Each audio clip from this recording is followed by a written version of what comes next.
Hello students, welcome back to my YouTube channel study with Faisal. तो कैसे हैं आप सभी और कैसे चल रही है आप सभी की बोर्ड एग्जाम की प्रिपरेशन। आई होप आप सभी अच्छे होंगे और अपनी प्रिपरेशन में लगे हुए होंगे। स्टूडेंट्स, जैसा कि आप सभी जानते हैं, इस चैनल पर हम पढ़ते हैं क्लास 10th के लिए मैथमेटिक्स, जिसमें आपके लिए आज लेकर आया हूं मैं चैप्टर नंबर 10, जिसका नाम है व्रत। ये बहुत इंपॉर्टेंट चैप्टर है क्योंकि इससे एक डायरेक्ट थ्योरम पूछी जाएगी, यानी प्रमेय सिद्ध करने वाली प्रमेय पूछ लेगा आपसे कि सिद्ध कीजिए किसी वृत्त पर खींची गई दो स्पर्श रेखाएं आपस में बराबर होती हैं। ठीक है, एक तो प्रमेय जरूर आनी है इस चैप्टर से, तो 4 नंबर की या तो प्रमेय आएगी और एक 2 नंबर का वेरी शॉर्ट आएगा यानी अति लघु, या फिर अगर 4 नंबर की ना करके वो प्रमेय 6 नंबर में दे देगा और 1 नंबर का ऑब्जेक्टिव सवाल दे देगा। तो इससे जो है 4 नंबर का लघु भी आ सकता है, 6 नंबर का लॉन्ग भी, 2 नंबर का अति लघु और 1 नंबर का आपका बहुविकल्पीय भी। तो कुल मिलाकर के आपके 5 से लेकर के 7 नंबर का इस चैप्टर से 100% पूछा जाने वाला है। तो क्यों ना फिर हम इसको अभी चैप्टर को अपना मजबूत बना ले, जब हमें पता है इस चैप्टर से 100% सवाल आएंगे। तो इसलिए आज की जो क्लास होने वाली है बहुत इंपॉर्टेंट होने वाली है, बिल्कुल भी मिस ना करें। वीडियो को शुरुआत से लेकर के लास्ट तक देखेंगे। जो जो क्वेश्चन मैं आपको कराऊंगा उसको अपनी अपनी कॉपी पर नोट करेंगे और मेरे साथ साथ क्वेश्चनों को हल करने का प्रयास करेंगे। तो जो भी बच्चा अभी तक चैनल को सब्सक्राइब नहीं किया, सबसे पहले तो चैनल को सब्सक्राइब कर ले और बेल आइकन को प्रेस कर ले। तो फिर क्लास को स्टार्ट करते हैं बिना किसी देरी के। एक एक क्वेश्चन मैं आराम से कराऊंगा, उसके साथ साथ उनका फॉर्मूला आपके सामने लिखता चला जाऊंगा। ठीक है, तो इसमें हम डायरेक्ट क्वेश्चन से स्टार्ट करेंगे और जो जो भी थ्योरम आती रहेंगी हम उसको आपको बताते रहेंगे। चलिए, पहला क्वेश्चन आपके सामने देखिए, बहुविकल्प से स्टार्ट करेंगे। एक वृत्त के व्यास के सिरों पर खींची गई इस पर समांतर रेखाओं की संख्या होगी। तो देखेंगे ध्यान से स्टूडेंट, सवाल के अनुसार एक वृत्त है, वृत्त के व्यास, देखो व्यास क्या होता है कि ये सेंटर होता है वृत्त का, और इस सेंटर से होकर जाने वाली एक रेखा क्या होती है, व्यास होती है। तो इस व्यास के दोनों सिरों पर स्पर्श करती हुई रेखा और समांतर होनी चाहिए। देखो ये समांतर हो गई, तो केवल और केवल कितनी स्पर्श रेखा खींची जा सकती है, 2। तो आपका जो आंसर हो जाएगा 2 राइट हो जाएगा। ठीक है, लेकिन अगर यही सवाल आपसे पूछ लेता कि किसी वृत्त के परिधि पर कितनी स्पर्श रेखाएं खींची जा सकती हैं, तो सवाल अब चेंज हो गया। ध्यान से समझो कि वृत्त की परिधि पर स्पर्श रेखा, परिधि मतलब ये वृत्त है, तो वृत्त के परिधि मतलब इस पर कहीं पर भी स्पर्श रेखा खींच सकते हैं हम, तो अनंत स्पर्श रेखा खींच सकते हैं। तो ध्यान रखना, इस पर कितनी स्पर्श रेखा खींची जाएंगी, अनंत स्पर्श रेखा। तो स्पर्श रेखा से एक सवाल जरूर आता है, स्पर्श रेखा क्या होती है, वृत्त के किसी भी बिंदु से खींची गई एक लाइन, और जो वृत्त को टच करके जानी चाहिए, ये कितनी भी खींच सकते हैं हम इस पर। ये हो जाएगा इसका आंसर अनंत, और अगर व्यास के सिरों से खींची जाएगी तो आ जाएगा आंसर 2। ठीक है स्टूडेंट, और अगर ऐसा सवाल आता है कि एक वृत्त है, वृत्त के बाहर एक बिंदु है, इससे कितनी स्पर्श रेखा खींची जा सकती है, तो इससे केवल और केवल 2 ही स्पर्श रेखा खींची जा सकती है। तो ध्यान रखेंगे, इससे केवल और केवल कितनी स्पर्श रेखा खींची जा सकती है, 2 ही स्पर्श रेखा खींची जा सकती है। ठीक है, और याद रखना इसमें ये रेडियस होती है, यहाँ पर ये 90 डिग्री का एंगल बनाएगी, और ये वाली रेडियस यहाँ पर भी 90 डिग्री का एंगल बनाएगी, और जो एंगल यहाँ पर बनेगा और जो एंगल यहाँ पर बनेगा, उन दोनों का योग हमेशा 180 डिग्री होगा। यानी अगर मान लीजिए ये 70 डिग्री है तो ये ऑटोमेटिक 110 डिग्री हो जाएगा। तो ये प्रमेय है, हालांकि इसको मैं आगे सिद्ध कराऊंगा, तो आपको केवल अभी बेसिक समझ होनी चाहिए। ठीक है, एक प्रमेय और होती है स्टूडेंट कि यदि किसी वृत्त की जीवा समझते हैं ना, तो ये क्या होता है, हो जाएगी जीवा। तो इस जीवा पर वृत्त के केंद्र से डाला गया जो लंब होता है, ये हमेशा इसको 2 बराबर हिस्सों में बांट देगा। तो ये वाली लाइन अगर ए है तो ये भी क्या हो जाएगी, ए हो जाएगी। और अगर यहाँ से त्रिज्या डाले हम यहाँ पर, तो ये हो जाएगी आर। तो यहाँ पर पाइथागोरस प्रमेय लगा करके इसकी वैल्यू पूछ सकता है आपसे। ठीक है, तो याद रखना इस प्रमेय को भी। एक प्रमेय और होते हैं स्टूडेंट कि अगर वृत्त है और वृत्त के बाहर से कोई स्पर्श रेखा खींची गई, तो ये दोनों वैल्यू आपस में बराबर होंगी। मान लीजिए अगर ये ए है यहाँ से यहाँ तक, तो ये भी क्या हो जाएगी, ए है। यानी वृत्त के बाहर से खींची गई स्पर्श रेखाओं की जो वैल्यूज है यानी लंबाई है वो बराबर होती है। तो ठीक है, ये 3-4 प्रमेय याद होने चाहिए आपको। चलिए नेक्स्ट क्वेश्चन की ओर बढ़ते हैं। जैसे जैसे क्वेश्चन में प्रमेय आएंगे हम उसी के हिसाब से बताते चलेंगे आपको। किसी वृत्त पर एक बाह्य बिंदु से खींची जाने वाली स्पर्श रेखाओं की अधिकतम संख्या, देखो अभी मैंने बताया आपको कि बाह्य बिंदु से कितनी ज्यादा से ज्यादा स्पर्श रेखा खींची जा सकती है, केवल 2 खींची जा सकती है। तो इसका आंसर भी क्या बन जाएगा, 2 बन जाएगा। अब नेक्स्ट सवाल है आपके सामने, 5 सेंटीमीटर त्रिज्या के एक वृत्त के बिंदु पर खींची गई स्पर्श रेखा पी क्यू केंद्र ओ से जाने वाली एक रेखा से बिंदु क्यू पर मिलती है। यदि ओ क्यू बराबर 12 सेंटीमीटर तो पी क्यू की माप होगी और देख लीजिए 2024 में पूछा गया है 8 में भी और 6 में भी। तो देखेंगे कैसे करेंगे इसको। देखो सवाल है हमारा, एक 5 सेंटीमीटर त्रिज्या है, एक वृत्त के बाहर से स्पर्श रेखा खींची गई है 2। तो अपने आप चित्र बनाएंगे पहले तो। अब इसका केंद्र O है, केंद्र O से जाने वाली एक रेखा Q पर मिलती है। तो केंद्र O से जाने वाली एक रेखा कहां पर मिलती है? Q पर मिलती है। यदि OQ बराबर 12 सेंटीमीटर, ये कितनी है स्टूडेंट्स? यहां से यहां तक की वैल्यू 12 सेंटीमीटर, और ये त्रिज्या कितनी है यहाँ पर? 5 सेंटीमीटर। ये वैल्यू कितनी है? 5 सेंटीमीटर। तो हमसे पूछा है ये अगर P है तो PQ की लंबाई कितनी होगी, ये हमसे सवाल ने पूछा है। तो यहाँ पर एक प्रमेय लगेगी स्टूडेंट्स। अभी मैंने बताया था ये वाला एंगल 90 डिग्री होता है, तो यहाँ से अगर एक लाइन जाएगी तो 90 डिग्री के सामने वाली भुजा को क्या बोलेंगे? कर्ण बोलेंगे। तो कर्ण, और यहाँ पर कर्ण हो जाएगा, तो ये वाली लंब हो जाएगी और ये आधार हो जाएगी। तो यहाँ पर हम पाइथागोरस प्रमेय लगा सकते हैं, हाँ या ना? तो ध्यान से देखो, यहाँ पर अगर 90 डिग्री है तो 90 डिग्री के सामने वाली भुजा हो जाएगी कर्ण। तो ये तो हो गया कर्ण, ये आधार हो गया। तो आपसे लंब पूछा है कितना होगा, तो बताओ पाइथागोरस प्रमेय के अनुसार कर्ण का स्क्वायर होता है आधार का स्क्वायर प्लस लंब का स्क्वायर। कर्ण की वैल्यू रखेंगे 12 का वर्ग बराबर a का मतलब आधार, आधार का मतलब 5 का वर्ग, और लंब की वैल्यू मतलब PQ का मान, और ये हो जाएगा PQ का वर्ग। तो 12 का वर्ग हो जाएगा 144 बराबर 5 का वर्ग हो जाएगा 25 प्लस PQ का मान, PQ का अंडर रूट, सॉरी PQ का स्क्वायर। तो इधर 25 में को घटाएंगे 144 में तो आएगा 119 बराबर PQ का स्क्वायर, स्क्वायर पर ले जाएंगे तो आ जाएगा अंडर रूट 119। ठीक है, अंडर रूट 119, 119 किसी का वर्ग नहीं है इसलिए ऐसे ही रहने देंगे। तो हमारा जो आंसर बन जाएगा अंडर रूट 119 सेंटीमीटर बन जाएगा, यानी ऑप्शन नंबर डी। उम्मीद करता हूँ समझ में आया होगा। अब इसी के टाइप के 2-3 सवाल हैं, एक सवाल और करा रहा हूँ, फिर दूसरा सवाल आपको खुद करना है। तो एक सवाल है 10 सेंटीमीटर त्रिज्या वाले एक वृत्त के बिंदु P पर स्पर्श रेखा PQ केंद्र O से जाने वाली एक रेखा से एक बिंदु Q पर इस प्रकार मिलती है कि OQ बराबर 12 सेंटीमीटर, तो PQ की लंबाई। बिल्कुल सेम सवाल है, बस त्रिज्या आपको 10 लेनी है। अब की बार त्रिज्या कितनी लेनी है? 10 सेंटीमीटर लेनी है, और PQ का मान निकालना है। तो आराम से निकाल लोगे, हाँ है ना? भाई यहाँ पर 5 की जगह भाई 10 लिखेंगे, तो 10 का वर्ग यानी कि 100 हो जाएगा, और 100 को जैसे 44 में से घटाओगे तो आ जाएगा यहाँ पर 44। तो ये आ जाएगा आपका अंडर रूट 44, और अंडर रूट 44 पे अगर मैं 4 कॉमन ले लूं बाहर तो 2 रूट 11 लिख सकता हूँ, है ना? क्योंकि 2 अंदर जैसे जाएगा, 2 दूनी 4 और 4 11 से 44। तो PQ का मान क्या जाएगा? 2 रूट 11। ठीक है, तो आंसर बन जाएगा इसमें ऑप्शन नंबर सी। सेम एक और सवाल, इसको आपको खुद से करना है, 2024 में पूछा गया है। देख लो, एक सवाल जरूर पूछा जा रहा है 2024 में, तो एक नंबर का बहुविकल्प तो इससे पक्का है 100%। एक बिंदु Q से एक वृत्त पर स्पर्श रेखा की लंबाई 24 सेंटीमीटर दे रखी है, स्पर्श रेखा की लंबाई दे रखी है, इसका मतलब ये वाली लंबाई दे रखी है 24 सेंटीमीटर। ठीक है, आगे यदि वृत्त के केंद्र से दूरी 25 सेंटीमीटर है, तो वृत्त के केंद्र से दूरी कितनी है? 25 सेंटीमीटर। तो इसमें आपसे बस त्रिज्या पूछी आपकी बात, यानी R। तो पाइथागोरस प्रमेय लगाओगे और R का मान निकाल के मुझे बताएंगे। ठीक है, ऑप्शन दिए गए हैं इसमें, जो भी आंसर होगा उसको टिक करना आपको। चलिए नेक्स्ट क्वेश्चन है, इसमें बहुत इंपॉर्टेंट क्वेश्चन इस वाली प्रमेय पे लगेगा। ये जो प्रमेय बताई थी मैंने कि ये वाला एंगल और ये वाला एंगल का योग 180 होना चाहिए। देखो चित्र में यदि TQ केंद्र O वाले किसी वृत्त पर दो स्पर्श रेखाएं इस प्रकार हैं कि कोण POQ बराबर 110 डिग्री, तो कोण PTQ बराबर है। तो चित्र भी दिया आपको बहुत अच्छा है, देखो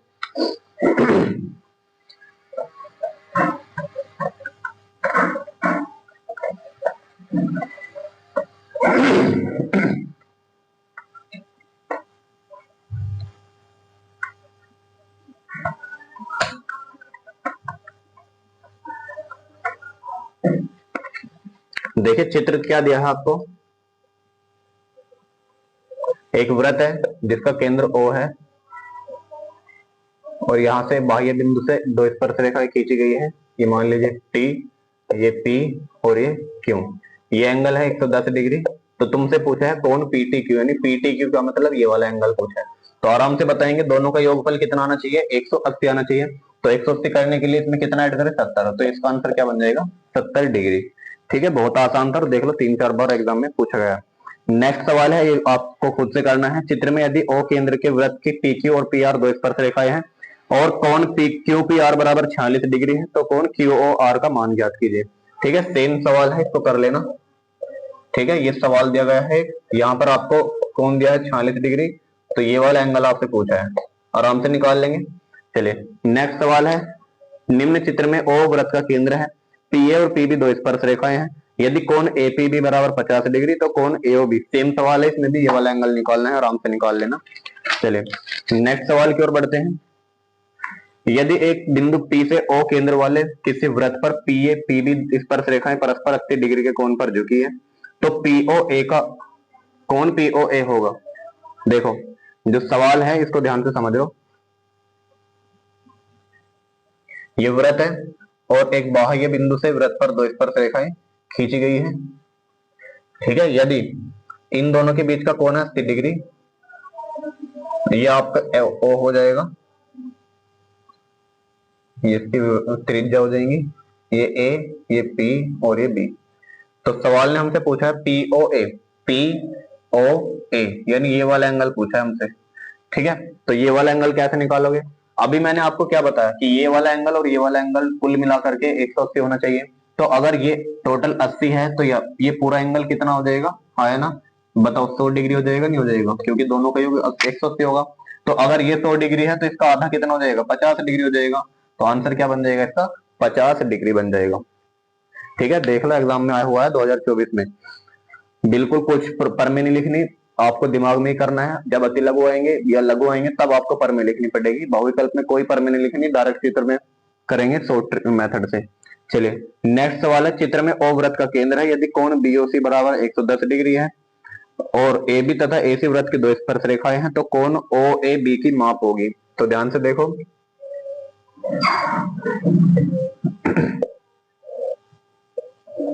दो वृत्त की स्पर्श रेखाएं हैं ABC, AB और AC, और केंद्र है इसका O। यहां पर जो है 110 डिग्री का एंगल है ये पूरा।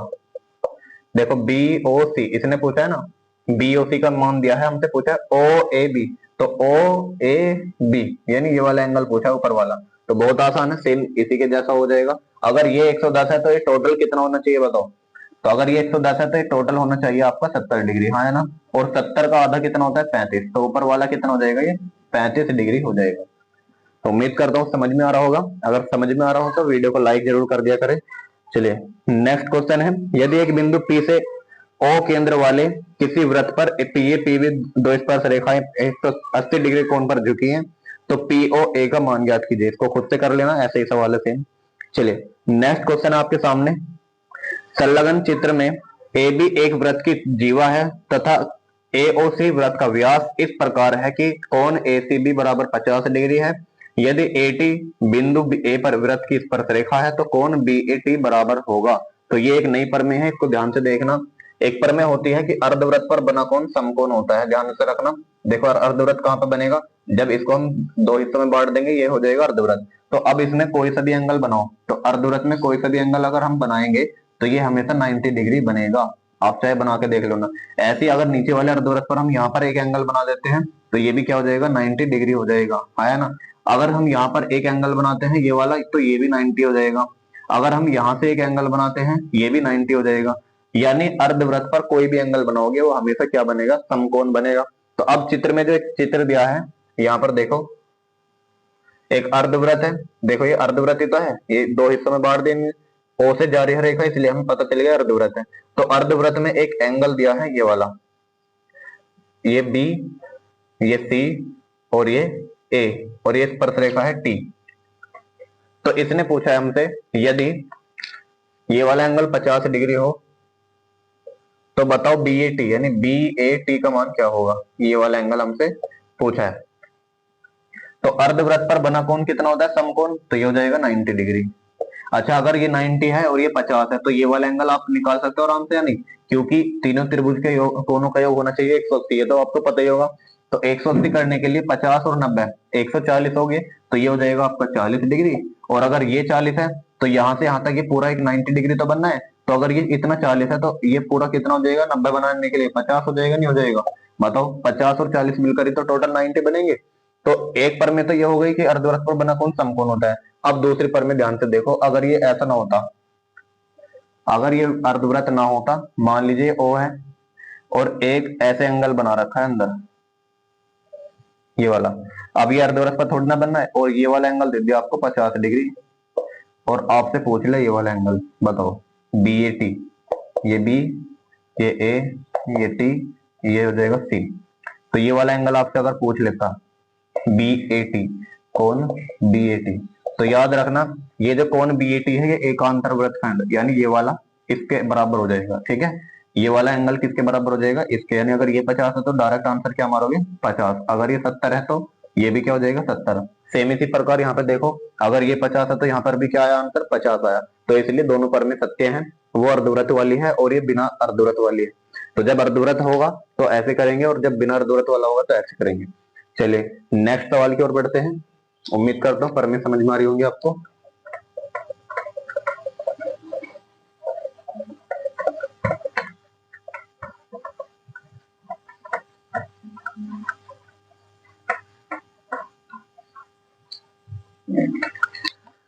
नेक्स्ट क्वेश्चन स्टूडेंट्स, किसी बिंदु P पर P से जो त्रिज्या 5 सेंटीमीटर वाले एक वृत्त के केंद्र O से 13 सेंटीमीटर की दूरी पर है, वृत्त पर दो स्पर्श रेखाएं PQ और PR खींची गई हैं, तब चतुर्भुज PQOR का क्षेत्रफल होगा। तो ध्यान से देखो, एक चित्र दिया गया है आपको, ये इसका केंद्र O है और ये बाह्य बिंदु P, इससे दो स्पर्श रेखाएं खींची गई है। यहां से एक रेखा है PO, ये इसकी त्रिज्या और ये भी इसकी त्रिज्या। तो त्रिज्या है इसमें 5 सेंटीमीटर, तो ये भी 5 हो जाएगी, है ना। तो ये भी क्या हो जाएगा इसमें 5 सेंटीमीटर। अब इसने बोला है वृत्त पर दो स्पर्श रेखाएं PQ, एक तो PQ खींच दी और एक PR खींच दी। ठीक है, तो चतुर्भुज PQOR का क्षेत्रफल। एक और चीज दी है इसमें, केंद्र O से जो बिंदु P है वो 13 सेंटीमीटर की दूरी पर है। तो ये जो बिंदु P है वो 13 सेंटीमीटर दूर है, तो यहाँ से यहाँ तक की वैल्यू कितनी हो जाएगी 13 हो जाएगी। तो हमसे पूछा है चतुर्भुज PQOR। देखो PQOR यानी एक चतुर्भुज बन रहा है भाई, चार भुजा है, एक ये वाली भुजा, एक ये भुजा, एक ये भुजा, एक ये भुजा, और जिसकी चार भुजा होती है उसे क्या बोलते हैं चतुर्भुज। तो चतुर्भुज का क्षेत्रफल निकालने के लिए एक त्रिभुज का क्षेत्रफल निकाल लो और 2 से गुना कर देना, क्योंकि दोनों त्रिभुज मिला करके ही तो चतुर्भुज बन रहे हैं। तो लिखेंगे चतुर्भुज का क्षेत्रफल बराबर 2 गुना त्रिभुज का क्षेत्रफल। तो 2 तो हमें पता है, त्रिभुज का क्षेत्रफल कौन, किसी भी एक त्रिभुज का क्षेत्रफल निकाल लो। तो त्रिभुज कौन सा है, ये वाला देखो ध्यान से, ये समकोण है नहीं है भाई, ये 90 डिग्री है, ये आधार है, ये कर्ण है ना। तो क्या हो जाएगा समकोण त्रिभुज का क्षेत्रफल। त्रिभुज कौन सा है, समकोण त्रिभुज। अब समकोण त्रिभुज का क्षेत्रफल होता है 1/2 गुना आधार गुना ऊंचाई, आया ना। तो 2 से तो गया 2। अब हमें आधार और ऊंचाई की वैल्यू पता लग होनी चाहिए। बस आधार कितना हो जाएगा इसमें 5, और ऊंचाई कितनी हो जाएगी भाई, ऊंचाई ये थोड़ी ना है, ऊंचाई ये हो जाएगी यानी लंब। लंब को ही क्या बोल रहे हैं ऊंचाई। तो लंब कैसे निकलेगा, तो अगर ये 5 है ये 13 है तो पाइथागोरस परमेशन लगाएंगे, 12 आना चाहिए। ठीक है, ये आपको डायरेक्ट कुछ याद रखनी है त्रिभुज से। तो पाइथागोरस परमेशन लगा लो, ये कर्ण है, ये आधार है, तो कर्ण का स्क्वायर बराबर आना चाहिए लंब प्लस आधार का स्क्वायर। तो कर्ण है आपका 13 का वर्ग बराबर लंब हो जाएगा इसमें 12 का वर्ग प्लस आधार हो जाएगा 5, सॉरी 12 तो हमें पता ही नहीं, लंब निकालना है हमें, 5 का वर्ग। तो 13 का वर्ग हो जाएगा 169 बराबर लंब का वर्ग प्लस 5 का वर्ग हो जाएगा 25। 25 को जैसे 169 में से घटाएंगे 144 निकल के आएगा। तो लंब कितना आ जाएगा 144, किसका वर्ग है 12 का। तो आया नहीं आया 12, तो इसलिए आपको डायरेक्ट याद रखना है। अच्छा, लंब का मतलब हो जाएगा ऊंचाई, और ऊंचाई रखेंगे 12, तो 12 पंजे कितना हो गया 60 सेंटीमीटर स्क्वायर, क्योंकि क्षेत्रफल हमेशा वर्ग सेंटीमीटर में होता है। तो इसका जो राइट आंसर बनेगा ऑप्शन नंबर ए बन जाएगा 60 सेंटीमीटर। तो उम्मीद करता हूँ समझ में आ रहा होगा आपको। चलिए नेक्स्ट सवाल आपके सामने, संलग्न आकृति में यदि PA और PB केंद्र O वाले वृत्त पर स्पर्श रेखाएं इस प्रकार हैं कि कोण APB बराबर 50 डिग्री है, तब कोण OAB का मान ज्ञात करो। देखो ध्यान से, एक चित्र दिया है आपको, ये बिंदु P है, ये केंद्र O है, ये इसकी रेडियस 2, ये PA और PB दो स्पर्श रेखाएं, इन दोनों के बीच का कोण दिया है आपको 50 डिग्री। तो तुमसे पूछा है कोण OAB, तो OAB यानी अगर मैं यहाँ से एक लाइन डालूं तो कोण OAB ये वाला मान हमसे पूछा है। देखो एक परमे होती है, या परमे से निकाल लो या फिर देखो ध्यान से, ये वाला एंगल और ये वाला एंगल दोनों क्या होने चाहिए बताओ, 180। तो अगर ये 50 है तो ये कितना हो जाएगा, 130 हो जाएगा, आया ना। तो 130 हो जाएगा। और ये वाला एंगल और ये वाला एंगल हमेशा बराबर होंगे, क्यों, क्योंकि दोनों त्रिज्या बराबर है ना। तो इसलिए ये वाला एंगल अगर थीटा है तो ये भी थीटा होगा। तो और हम जानते हैं तीनों त्रिभुज के कोणों का योग 180 आना चाहिए। तो थीटा प्लस 130 प्लस थीटा बराबर आना चाहिए 180। तो थीटा और थीटा हो जाएंगे 2 थीटा बराबर 130 को 180 में से घटाएंगे तो आएगा 50, और 50 को थीटा बराबर कितना आ जाएगा, 2 से कटने के बाद 25 डिग्री। तो यहाँ से क्या निकल के आया, थीटा का मान 25 डिग्री, इसका राइट आंसर बन जाएगा। अब पर में सुनो, यदि एक वृत्त हो और बाह्य बिंदु से खींची गई स्पर्श रेखाएं दी गई हो और उसके बीच का कोण दिया गया हो, मान लो थीटा है, और आपसे पूछ ले ये वाला एंगल पूछ ले या फिर ये वाला एंगल पूछ ले, तो आप डायरेक्ट आंसर बताओगे, इसका आधा कर देना। ये जो आंसर आएगा इसमें थीटा बाई 2, यानी यहाँ पे जो भी एंगल होगा उसका आधा कर देंगे, यहाँ पर आंसर आ जाएगा। अब जैसे यहाँ 50 था तो 50 का आधा करा तो 25 आ गया।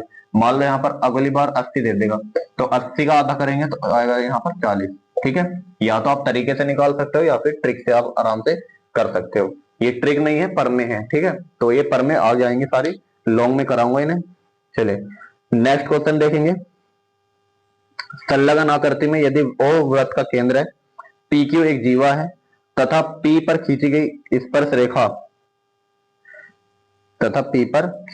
स्पर्श रेखा PR जीवा PQ के साथ 50 डिग्री का कोण बनाती है, तो कोण POQ बराबर होगा। एक बार इसको रफ करते हैं।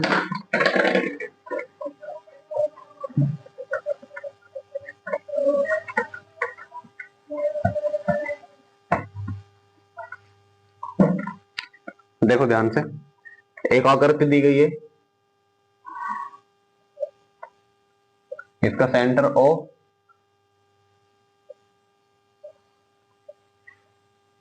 और ये स्पर्श रेखा एक PR स्पर्श रेखा है, और ये क्या हो जाएगी, जीवा PQ, और यहाँ पर जो एंगल दिया गया है ये वाला एंगल 50 डिग्री दिया गया है। तो आपसे पूछा है कौन POQ, देखो POQ यानी ये वाला एंगल आपसे पूछा है।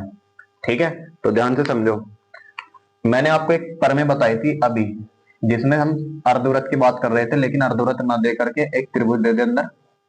तब अगर ये थीटा है तो ये वाला एंगल क्या होता है, ये भी थीटा ही होता है, हाँ है ना। तो अगर ये थीटा है तो ये भी थीटा होता है।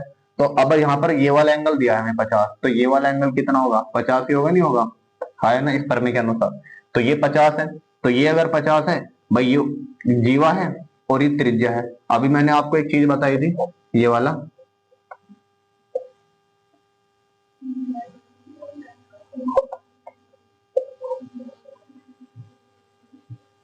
एक कोण बताया था, ये वाला अभी, कि अगर ये वाला एंगल थीटा है तो ये भी क्या होना चाहिए, थीटा, यानी दोनों बराबर होते हैं। तो सेम इसी प्रकार अगर ये 50 है तो ये भी क्या हो जाएगा, 50 हो जाएगा।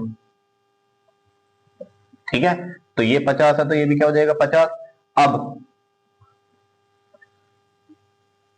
तीनों त्रिभुज के कोणों का योग होना चाहिए 180, तो 50 50 100, और ये आ जाएगा फिर 80 डिग्री। लेकिन आंसर दे रखा है इसमें 100 डिग्री।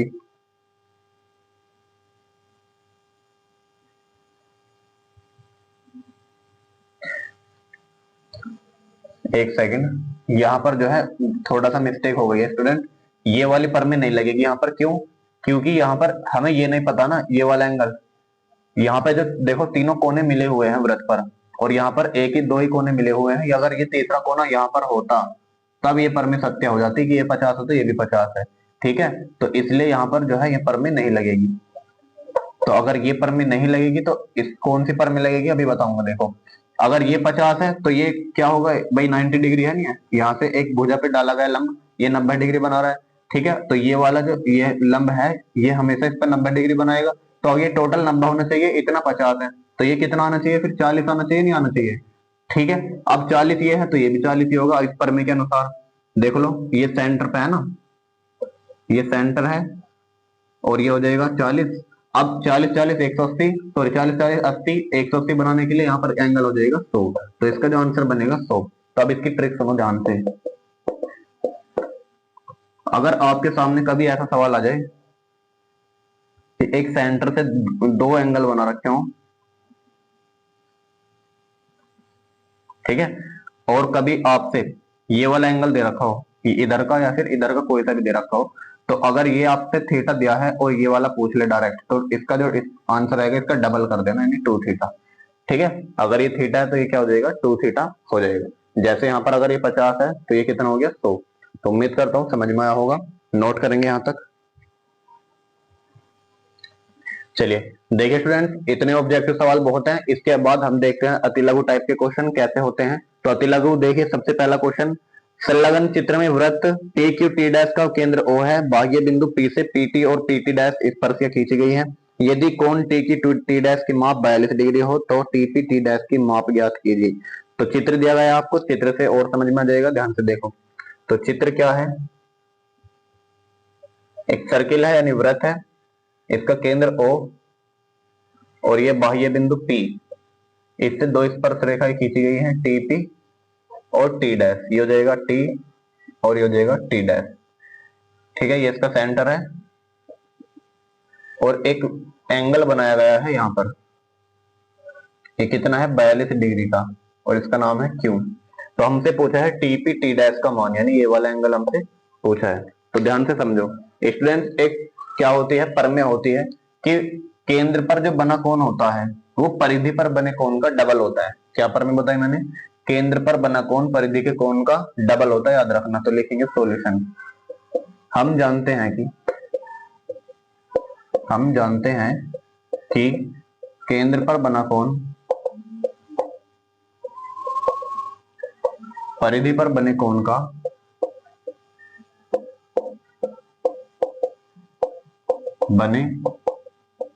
का दोगुना होता है। अतः तो परिधि पर कौन सा कोण बना है, T और T डैश। तो लिखेंगे कोण T और T डैश बराबर हो जाएगा दोगुना किसका, इस परिधि वाले कोण का, यानी TQ T डैश के।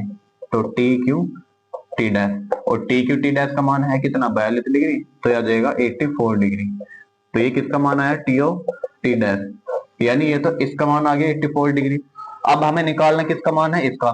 तो हम जानते हैं कि जो केंद्र पर बना कोण, बाह्य बिंदु स्पर्श रेखाओं के बीच के कोण, ये दोनों क्या होते हैं, एक दूसरे के समपूरक होते हैं। तो लिखेंगे हम यह भी जानते हैं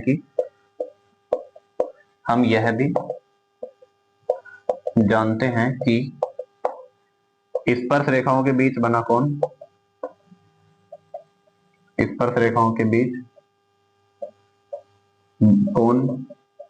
केंद्र के कोण का संपूरक होता है।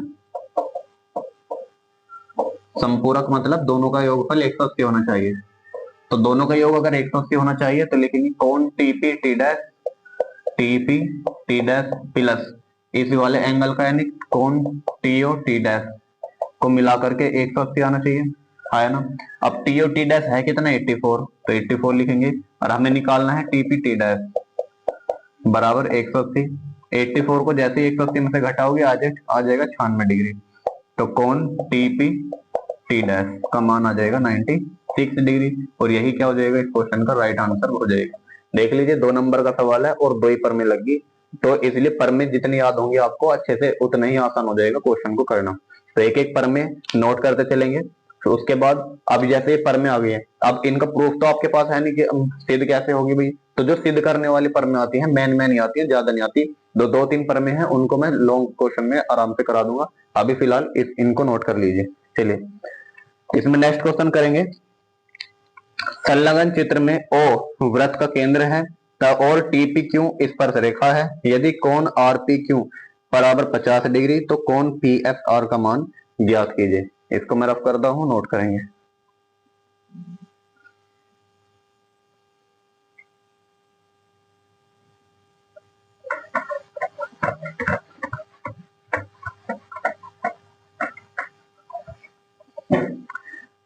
देखो जो चित्र दिया गया है कुछ इस प्रकार है,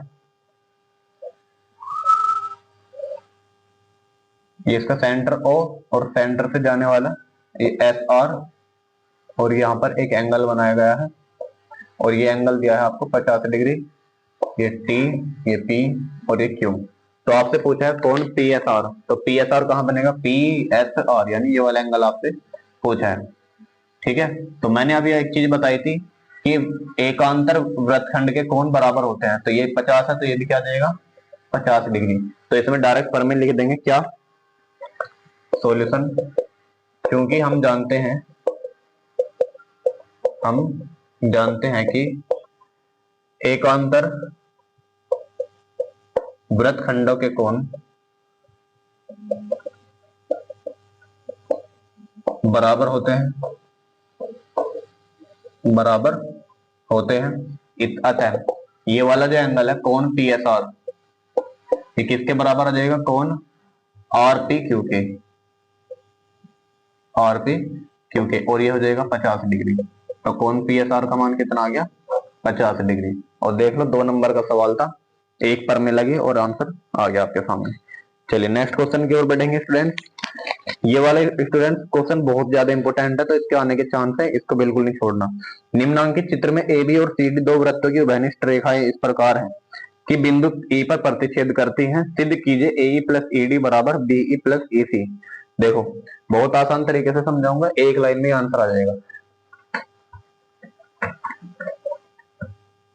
जो आपको चित्र दिया गया है पहले उसे बनाएंगे। दो वृत्त हैं, इनकी जो स्पर्श रेखाएं हैं ऐसे हैं, ठीक है। और ये दोनों बिंदु ई पर प्रतिच्छेद कर रही है, एक दूसरे को काट रही है। इसका वृत्त का केंद्र ओ है और इसका मान लो ओ डैश, थोड़ी देर के लिए। तो यहाँ पर ए बिंदु है, ये ए है, और ये बी है यहाँ पर, तो यहाँ पर बी है, और यहाँ पर सी, और यहाँ पर डी। अब देखो हमें सिद्ध क्या करना है, सबसे पहले लिखेंगे सिद्ध करना है।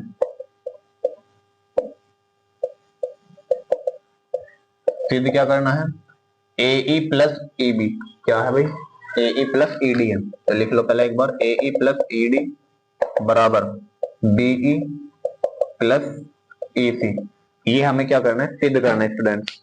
तो कैसे सिद्ध करेंगे, अभी एक पर में बताई थी मैंने शुरुआत में। अभी फिलहाल इस वाले वृत्त को भूल जाओ, इस वाले वृत्त को देखो और इस पॉइंट को देखो। ये बाह्य बिंदु है, बाह्य बिंदु से वृत्त पर खींची गई दोनों स्पर्श रेखाएं की जो लंबाई होती है बराबर होती है ना।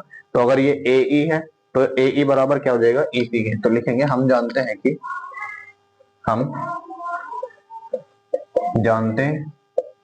कि बाह्य बिंदु से वृत्त पर खींची गई स्पर्श रेखाएं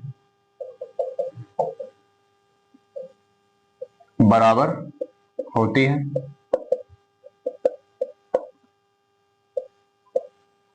तो अगर ये बराबर होती हैं तो इसका मतलब क्या हो जाएगा, पहले वृत्त से तो लिखेंगे ए ई बराबर आएगा किसके, ई सी के, है ना।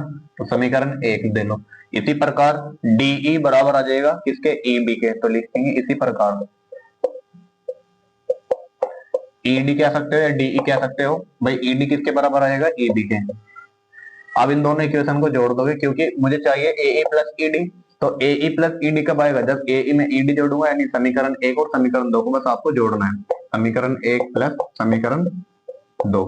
तो जब इनको जोड़ेंगे कितना आ जाएगा, ए ई प्लस ई डी, और इधर ये जुड़ जाएंगे बीई प्लस ई सी।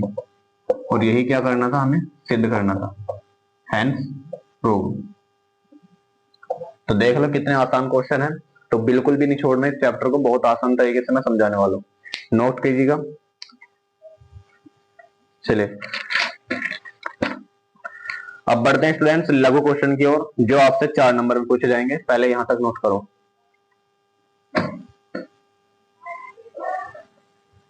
देखिए स्टूडेंट्स अब बढ़ते हैं लघु क्वेश्चन की ओर, जो आपसे 4 नंबर में पूछे जाएंगे। और इस चैप्टर के लघु और लॉन्ग ज्यादा इंपॉर्टेंट है और बहुविकल्प है। अति लघु इतने इंपॉर्टेंट नहीं है, क्योंकि कभी कभार पूछे जाते हैं। 1 नंबर का 100% बहुविकल्प आना ये तो तय है। 4 नंबर का लघु आना ये भी तय है। अगर लघु नहीं आया तो 6 नंबर का लॉन्ग आना है, ये भी तय है। तो इसलिए लघु और लोंग और बहुविकल्प ज्यादा आपको पकड़ बनानी है। अति लघु इतने ज्यादा इंपोर्टेंट नहीं थे, लेकिन उनकी पर में इंपोर्टेंट थी जो हमें काम आएंगे लघु क्वेश्चन करने में। तो देखो पहला लघु क्वेश्चन है, 3 सेंटीमीटर और 5 सेंटीमीटर त्रिज्या के दो समकेंद्रीय वृत्त है। यदि बड़े वृत्त की जीवा ए बी अंदर वाले वृत्त को बिंदु सी पर स्पर्श करती है तो जीवा ए बी की माप ज्ञात कीजिए।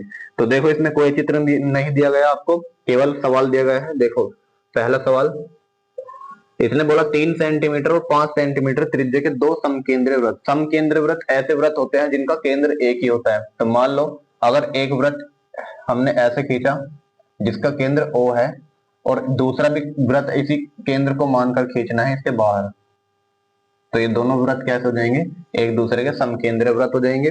अच्छा, अब इसने बोला है पहले वृत्त जो है छोटा वाला उसकी रेडियस है 3 सेंटीमीटर, तो या इसकी जो रेडियस है ये हो जाएगी 3 सेंटीमीटर, और जो बड़े वाला है इसकी रेडियस हो जाएगी 5 सेंटीमीटर, यानी ये हो जाएगी इसमें 5 सेंटीमीटर, है ना, इतना उसने बोला है। अब यदि बड़े वृत्त की जीवा ए बी अंदर वाले वृत्त को बिंदु सी पर टच भी करती है, तो बड़े वृत्त की जीवा अंदर वाले वृत्त को टच करके जानी चाहिए, तो इसकी जीवा और इसकी स्पर्श रेखा, ये जो ए बी है ये बड़े वाले वृत्त के लिए तो है जीवा और छोटे वाले वृत्त के लिए है स्पर्श रेखा का काम करेगी। तो हमसे पूछा है जीवा ए बी का मान बताओ। ये जो जीवा है इसकी लंबाई पूछी है और 4 नंबर का सवाल है, ध्यान से समझोगे। अगर मैं ये जो रेडियस है यहाँ पर ना मान करके इसको यहाँ पर मानू, कोई दिक्कत है क्या भाई, ये भी 3 हो जाएगी, और इस 5 को यहाँ ना मान करके अगर मैं यहाँ पर मान लूं तो 5 सेंटीमीटर ये बड़े वाले वृत्त की त्रिज्या हो जाएगी, ठीक है। तो ये हो जाएगी छोटे वाले वृत्त की त्रिज्या और ये बड़े वाले वृत्त की त्रिज्या, हमें निकालनी है ए बी का मान। तो बहुत आसान तरीके से हो जाएगा, देखो ध्यान से, यहाँ पर 90 डिग्री का एंगल दिया है और लग जाएगी पाइथागोरस प्रमेय। अगर ये 3 है ये 5 है तो ये कितना आ जाएगा 4, ऑटोमेटिक पाइथागोरस प्रमेय तो लगाओगे ना। तो अगर ये 4 है तो ये भी 4 हो जाएगी बताई थी, और टोटल हो जाएगी 8। तो अगर ये ऑब्जेक्टिव में होता तो ऐसे उड़ा देते आप, लेकिन 4 नंबर का सवाल है तो कुछ लिखना पड़ेगा अब इसके बारे में। तो क्या क्या लिखेंगे ध्यान समझो, हमें केवल ये चीज पता है, अब और चीज हमें नहीं पता। तो कैसे लिखेंगे, सॉल्यूशन दिया है इसको O मान लेंगे, OA बराबर 5 सेंटीमीटर और इसको मान लेते हैं थोड़ी देर के लिए D, ठीक है, और OD बराबर 3 सेंटीमीटर। तो ज्ञात करना है क्या ज्ञात करना है, AB का मान, ठीक है। तो लिखेंगे पाइथागोरस प्रमेय से त्रिभुज OAD में पाइथागोरस प्रमेय से, तो त्रिभुज OAD में पाइथागोरस प्रमेय लगाएंगे तो 5 का वर्ग आना चाहिए, 3 का वर्ग प्लस AD के वर्ग के, तो यह आ जाएगा 5 का वर्ग 25 और 3 के वर्ग को इधर लाएंगे तो 9 आ जाएगा, और AD का मान कितना आ जाएगा यहाँ से 16, और AD का स्क्वायर, तो स्क्वायर हटाएंगे तो AD का मान आ जाएगा 4। AD मतलब यहाँ से यहाँ तक की वैल्यू कितनी आ जाएगी, 4 आ जाएगी। अब हम जानते हैं कि केंद्र से जीवा पर डाला गया लंब जीवा को समद्विभाजित करता है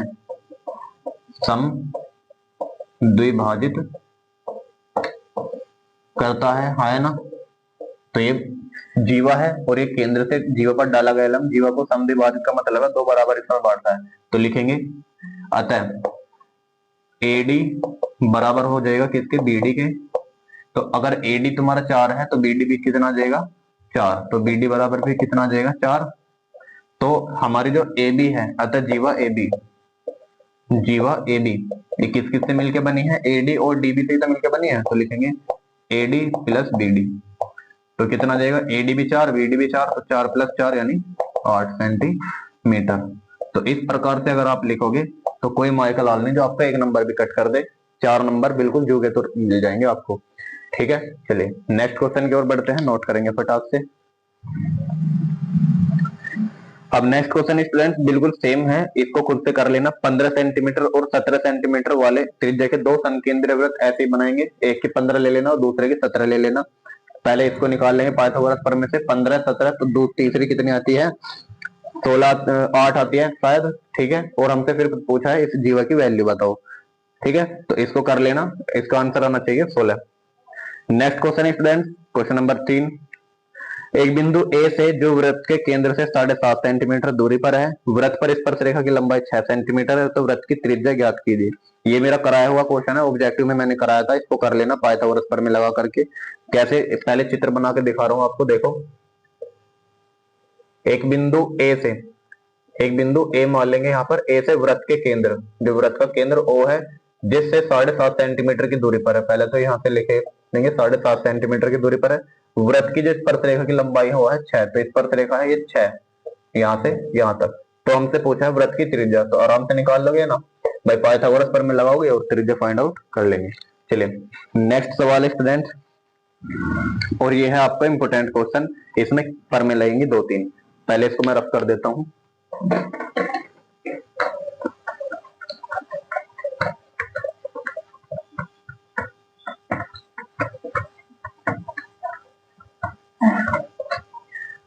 देखिए स्टूडेंट्स, क्वेश्चन है, चित्र में ओ वृत्त का एक केंद्र है, ओ वृत्त का केंद्र है और एटी वृत्त की स्पर्श रेखा है। यदि कोण बीएटी बराबर 60 डिग्री, तो एक्स वाई जेड के मान ज्ञात करो।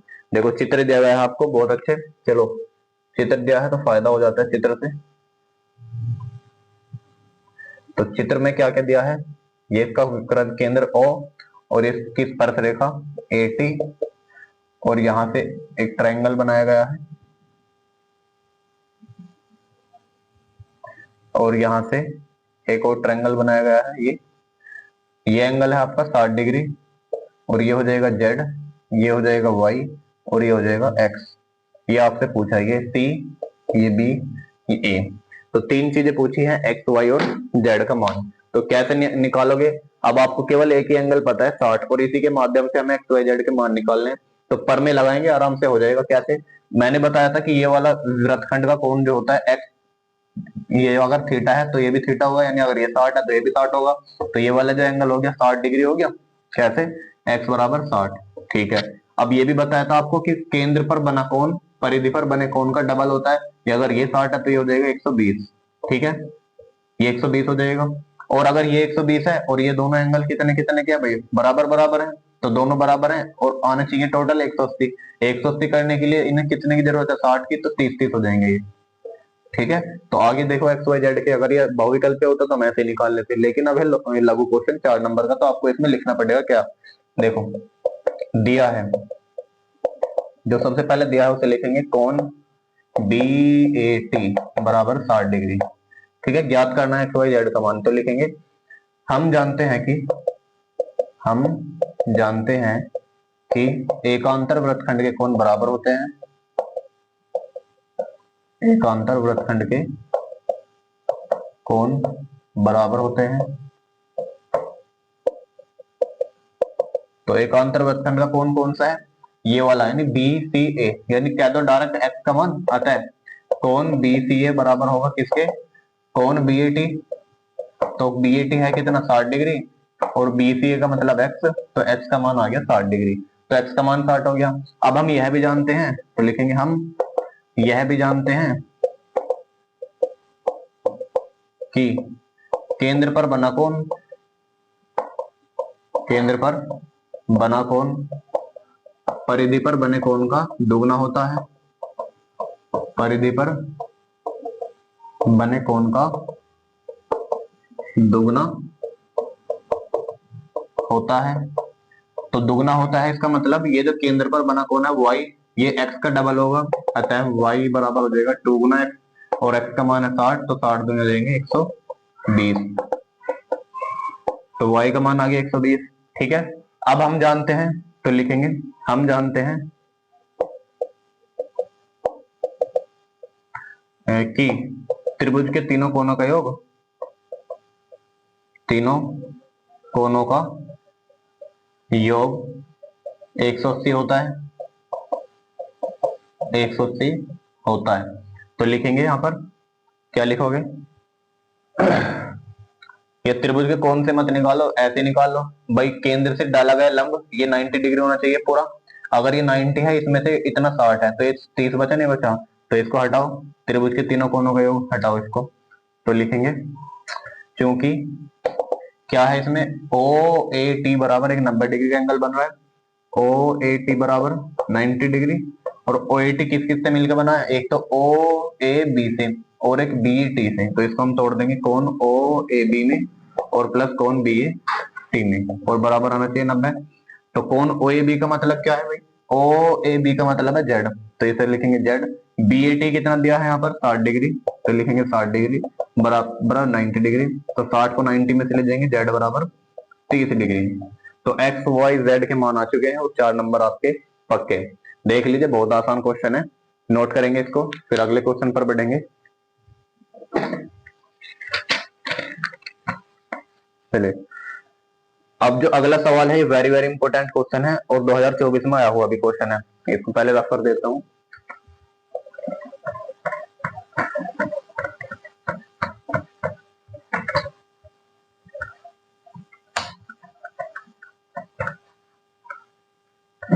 देखिए स्टूडेंट्स, दिए गए चित्र में आपको एक चित्र दिया गया है, यदि ए बी बराबर ए सी हो तो सिद्ध कीजिए कि बीई बराबर सीई होगा।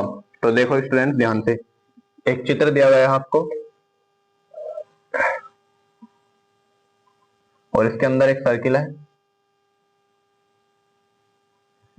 इसमें ए ये बी है और ये सी है, ये डी है, ये ई है और ये एफ है, ये चीजें दी गई हैं और ए बी बराबर ए सी दिया है। तो लिखेंगे जो जो चीज दी है पहले उसे लिखेंगे, दिया है ए बी बराबर ए सी और सिद्ध करना है, सिद्ध करना है, क्या सिद्ध करना है, बीई बराबर सीई, बीई बराबर सीई यानी बीई बराबर सीई हमें सिद्ध करना है। चलो तो ए बी बराबर ए सी दिया है यानी ये जो भुजा है ए बी ए सी के बराबर दी है। अब लिखेंगे जो जो हम जानते हैं। देखो स्टूडेंट्स ये बाह्य बिंदु है और बाह्य बिंदु से दो स्पर्शरेखा खींची गई है BD और BE, तो ये दोनों बराबर होंगी, हाँ ना। इसी प्रकार ये बाह्य बिंदु है, इससे स्पर्शरेखा खींची गई AD और EF, तो ये भी दोनों बराबर होंगी। इसी प्रकार इस बाह्य बिंदु से खींची गई स्पर्शरेखा CF और CE दोनों बराबर होंगी। तो जो जो चीज आपको दिख रही है पहले उसको लिख देंगे। तो लिखेंगे हम जानते हैं कि बाह्य बिंदु से वृत्त पर खींची गई स्पर्शी बराबर परस्पर बराबर होती है। तो इतना लिखने के बाद लिखेंगे अतः AD बराबर आ जाएगा किसके, AF के। देखो AD बराबर आ जाएगा AF के और ये जो BD बराबर आ जाएगा BE के, तो लिखेंगे BD बराबर आ जाएगा BE के तथा CF बराबर आ जाएगा CE के, CF बराबर आ जाएगा CE के। तो समीकरण 1, समीकरण 2 और समीकरण 3, ठीक है। अब हमें जो दिया है क्या दिया है, AB बराबर AC दिया है, तो लिखेंगे चूंकि AB बराबर है AC के, तो AB को हम क्या लिखेंगे, AB को हम दो हिस्सों में तोड़ सकते हैं AD प्लस BD में, तो AB को हम दो हिस्सों में तोड़ देंगे AD प्लस BD में। इसी प्रकार AC को हम दो हिस्सों में तोड़ सकते हैं AF और CF में, तो AF प्लस CF में। अब यहां से इनको हटाओ, हमें क्या क्या चाहिए, केवल CF चाहिए, हमें सीधे जो करना है BE और CE लाना है। तो BE कैसे आएगा ध्यान समझो, तो BE है BD के बराबर, तो BD के स्थान पे हम लिख सकते हैं BE, तो लिखेंगे AD प्लस यहाँ पे लिखेंगे BE बराबर। अब ध्यान से देखो यहाँ पर और क्या लाना है सिद्ध करने में, CE लाना है, तो CE किसके स्थान पे है, CF के, तो जो CF के स्थान पे क्या लिख देंगे हम, CF के स्थान पे लिख देंगे CE, ठीक है। अब हमें ये दोनों चीज तो मिल गई BEB और CEB, तो ये चीज फालतू इन्हें काटना है कैसे, तो AD और AF बराबर है, यहाँ है ना भाई, समीकरण 1 से लिखेंगे AD बराबर AF है, तो इसकी जगह हम AF लिख सकते हैं, तो AF प्लस के BE बराबर AF प्लस के CE, तो AF से गया AF, बचा क्या BE बराबर CE, और यही क्या करना था सिद्ध, हेंस प्रूव। देख लो बहुत इंपॉर्टेंट क्वेश्चन है, इसलिए बार बार कह रहा हूं इनकी प्रैक्टिस कर लेना अच्छे से। इसको नोट करेंगे, नेक्स्ट क्वेश्चन की ओर बढ़ते हैं फिर।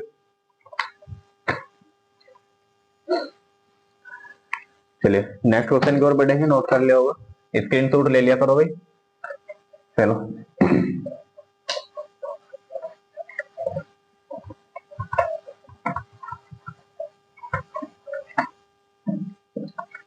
देखो स्टूडेंट्स, ये वाला क्वेश्चन भी वेरी इंपोर्टेंट क्वेश्चन है। इसमें एक चित्र दिया गया है, एक वृत्त के परिगत एक चतुर्भुज ए बी सी डी खींचा गया है, सिद्ध कीजिए कि A B plus C D बराबर A D plus B C. तो ये जो सिद्ध करने वाले सवाल हैं, ज्यादातर ये प्रश्न आते हैं घूम फिर करके। तो देखो, एक क्या दिया गया है, चतुर्भुज दिया गया है, किसके बाहर, परिगत का मतलब होता है बाहर, तो इसके बाहर एक चतुर्भुज है, वृत्त के बाहर।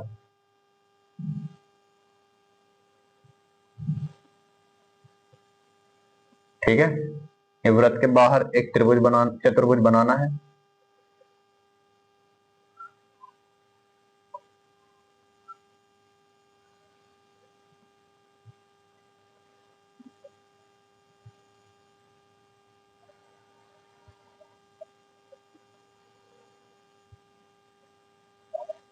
ये इस प्रकार एक चतुर्भुज बनाया गया है वृत्त के बाहर, ओ, ये डी, ये सी, और ये बी, और ये ए, ये एस, ये आर, ये क्यू, और ये पी।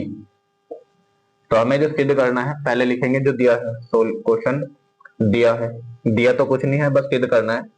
देखो, सिद्ध करना है, तो सिद्ध करना है A B plus C D बराबर आना चाहिए A D plus B C के। इसको कर देंगे ब्रैकेट में बंद। ये सिद्ध करना है। तो अब कैसे सिद्ध करेंगे, देखो, A B plus C D कहाँ है, A B plus C D, यानी इन दो भुजाओं को जोड़ करके क्या आना चाहिए, A D plus B C, ये भुजा आनी चाहिए, कहने का मतलब ये है। तो इसमें भी सेम वही प्रॉपर्टी लगाएंगे कि बाह्य बिंदु से खींची गई स्पर्शरेखाओं की वैल्यू बराबर होती है, और इसी प्रकार डी आर बराबर आ जाएगा डी एस के, ए एस बराबर आ जाएगा एपी के, बीपी बराबर आ जाएगा किसके, बीक्यू के, और सी क्यू बराबर आ जाएगा सी आर के। तो लिखेंगे, हम जानते हैं कि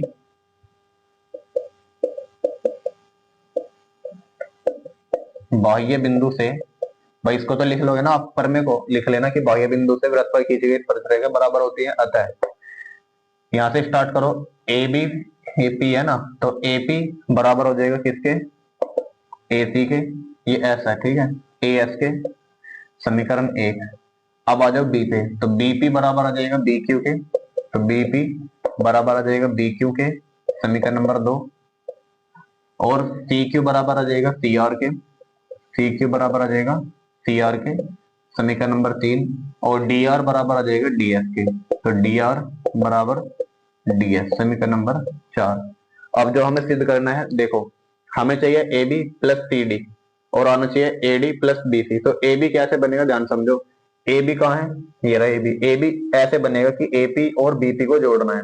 किससे बनेगा ए बी, तो ए पी और बीपी को जोड़ना है। तो ए पी कहां पर है, देखो, ए पी इस समीकरण में है, और बीपी किस समीकरण में, इसको, यानी समीकरण 1 और समीकरण 2 को जोड़ देंगे। तो लिखेंगे समीकरण 1 प्लस समीकरण 2। तो जब इन दोनों को जोड़ेंगे तो मिलेगा मेरा एपी प्लस के बीसी। इधर क्या बनेगा, ए एस और प्लस के बी क्यू। ठीक है, अब एपी और बीपी मिलकर के क्या बना रहे हैं, एपी और बीपी मिलकर के बना रहे हैं पूरा ए बी। इन दोनों के स्थान पर लिख देंगे ए बी। इसी प्रकार ए एस और बी क्यू, भाई ए एस और बी क्यू कहां पर है, अच्छा, एक काम करो ना, इन सभी को जोड़ो, समीकरण 1 प्लस समीकरण 2 प्लस समीकरण 3 और प्लस समीकरण 4, इन चारों समीकरणों को जोड़ दो। जैसे हमने उसमें तीनों समीकरण जोड़ दी थी, इसी प्रकार इन दोनों समीकरणों को, चारों समीकरणों को जोड़ दो, तो मिलेगा मेरा AP plus BP plus C Q plus D R बराबर, इधर जो मिलेंगे A S plus B Q plus C R और प्लस के डी एस। ठीक है, अब जो जो हमें चाहिए उनका पेयर बनाओ। हमें चाहिए एक तो ए बी, तो ए बी कैसे बनेगा भाई, ए बी बनेगा एपी और बीपी को मिला करके, तो एपी और बीपी ये रहा, तो इनको मिला करके तो लिख देंगे हम ए बी प्लस। अब और क्या चाहिए मेरे को, सी डी चाहिए, तो सी डी कैसे बनेगा भाई, C Q plus B Q कर करके, तो सी क्यू कहाँ है, ये रहा। और क्या चाहिए मेरे को, बी क्यू चाहिए। अब डी आर है यहाँ पर, क्या मैं डी आर के स्थान पर बी आर लिख सकता हूँ, डी आर के स्थान पर डी एस लिखेंगे, डी आर के स्थान पर डी आर एस लिखेंगे ना। चलो कोई दिक्कत नहीं है, अभी इनको ऐसे रहने दो, सी क्यू प्लस के डी आर बराबर। अब इधर क्या चाहिए, एडी चाहिए, तो एडी कैसे बन रहा है, ए एस प्लस के डी एस, तो ए एस ये रहा और डी एस ये रहा, इन दोनों को मिला करके क्या बन जाएगा मेरा, एडी बन जाएगा। प्लस इधर ये जो बचे हैं बी क्यू और सी आर, देखो बी क्यू और सी आर ये अलग अलग चीजें हैं, तो इनको एज इट इज लिख लेंगे B Q plus C R. अब हमें दो चीजें तो मिल गई, ए बी भी मिल गया, ए डी भी मिल गया। अब सी डी और चाहिए, तो सी डी बनाने के लिए यहाँ पर देखो, सी डी बनाने के लिए मेरे को चाहिए एक तो सी आर चाहिए और प्लस डी आर। तो डी आर तो है, इसके स्थान पर सी आर लिख सकता हूँ क्या मैं, देखो ये रहा, सी क्यू के स्थान पर हम लिख सकते हैं ये रहा सी आर, तो सी क्यू बराबर सी आर है, तो इसके स्थान पर हम लिखेंगे सी आर और ये D R as it is लिखेंगे और इसे ए बी। इसी प्रकार A D as it is लिखेंगे प्लस, अब इसको क्या लिखेंगे बताओ, बी सी कहां पर है, बी क्यू हमें चाहिए क्या, बीसी चाहिए ना, तो बीसी बनाने के लिए एक तो सी क्यू चाहिए, एक बी क्यू चाहिए, तो बी क्यू तो है, और सी आर के स्थान पर हम क्या लिख सकते हैं भाई, सी आर के स्थान पर सी क्यू नहीं लिख सकते क्या, देखो सी आर कहां पर है, सी आर के स्थान पर सी क्यू लिख सकते हैं आराम से, तो कितना आ जाएगा बी क्यू प्लस के सी क्यू। तो ये देखो ये दोनों मिलकर के क्या बन जाएंगे, सी आर और डी आर, सी आर और डी आर मिलकर के बन जाएंगे पूरी सी डी, तो यहाँ पर लिखेंगे सी डी, तो A B plus C D बराबर। इसी प्रकार ये A D as it is लिखेंगे प्लस, और बी क्यू सी क्यू मिलकर के क्या बनेंगे, देखो बी क्यू और सी क्यू मिलकर के बनेंगे मेरे बी सी, तो बन जाएगा यहाँ पर बी सी, और यही क्या करना था इसमें सिद्ध करना था, हेंस प्रूव्ड। एक बार फिर से समझो, ये आपको चित्र दिया गया था, इसमें हमने एक प्रमेय लगाई कि हम जानते हैं बाह्य बिंदु से खींची गई स्पर्शरेखाओं की वैल्यू बराबर होती है, और यहाँ पर लिखा ए एस बराबर होगा एपी, बीपी बराबर होगा बीक्यू, सीक्यू बराबर होगा सीआर और डीआर बराबर होगा डीएस के। तो ये सब चीजें हमने लिख दी, समीकरण चारों को हमने जोड़ दिया, तो जोड़ने पर एलएचएस की वैल्यू को अलग जोड़ा, आरएचएस की वैल्यू को हमने अलग जोड़ा, तो जो जो हमें चाहिए था उसके अकॉर्डिंग हमने इनका पेयर बना करके जोड़ा है और कुछ नहीं करा। इसको नोट करेंगे, 4 नंबर का सवाल है, इंपोर्टेंट क्वेश्चन है, एक बार स्क्रीनशॉट ले लेंगे। स्टूडेंट्स आज की क्लास में हम इतना ही रहने देते हैं, इसके जो आगे के प्रश्न हैं, जो लघु क्वेश्चन बच गए हैं और लॉन्ग क्वेश्चन रह रहे हैं, उसका मैं नेक्स्ट पार्ट लेकर आऊंगा, उसमें हम कवर करा देंगे आपको सभी जो क्वेश्चन रह गए हैं। तब तक के लिए आप इन्हीं क्वेश्चन की प्रैक्टिस करते रहना, वरना वीडियो ज्यादा लंबी हो जाएगी अगर मैं इसी में कराऊंगा, क्योंकि वे लेंथी क्वेश्चन है इसलिए उसमें टाइम ज्यादा लगेगा। तो एक और वीडियो लेकर आऊंगा, उसमें आपके सारे क्वेश्चन हम कवर करा देंगे, फिर ये चैप्टर आपका फिनिश हो जाएगा। तो मिलते हैं नेक्स्ट वीडियो में, तब तक के लिए जय हिंद, धन्यवाद, जय भारत।